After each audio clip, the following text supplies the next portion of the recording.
আজ কোনো অ্যালার্ম নয়, আমাকে জাগিয়েছে আমার লক্ষ্য। সকালের হালকা আলোয় চোখ খুলতেই মনে হলো আজ অনেক কাজ পড়ে আছে।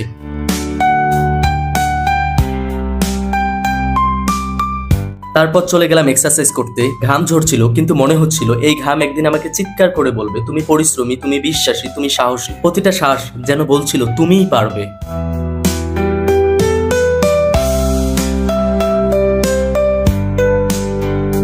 এক্সারসাইজ শেষ করে সোজা চলে গেলাম ক্লাসে। বইয়ের পাতায় চোখ রাখতে সুন্দর একটা লাইন পেলাম, জ্ঞান আসল শক্তি, জ্ঞানের আলো ছাড়া কোনো পথ উজ্জ্বল হয় না। ক্লাস শেষে কিছুক্ষণ নিজেকে সময় দিলাম, কখনো কখনো নিজের মনের সাথেই কথা বলা দরকার।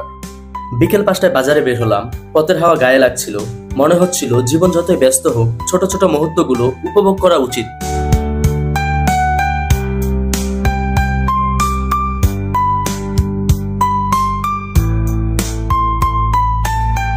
বাজার শেষ করে গেলাম গরম গরম চিতই পিঠা খেতে।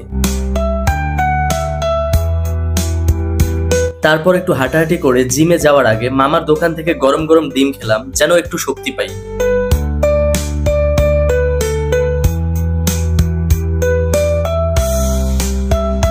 ভারী ওজন হাতে নিতেই মনে হলো শরীরের সাথে সাথে আমি আমার মনটাকেও শক্ত করছি। প্রতিটা রেপিটেশনের সাথে মনে হচ্ছিল এটাই আমার সময়, এটাই আমার লড়াই। প্রতিদিন একটু একটু করে নিজেকে কষ্ট দেয়া, যন্ত্রণা দেয়া, এটাই আমার সবচেয়ে বড় বিনিয়োগ। আমার ভিডিওগুলো কেমন লাগছে অবশ্যই কমেন্ট বক্সে জানাও এবং লাইক কমেন্ট শেয়ার করো।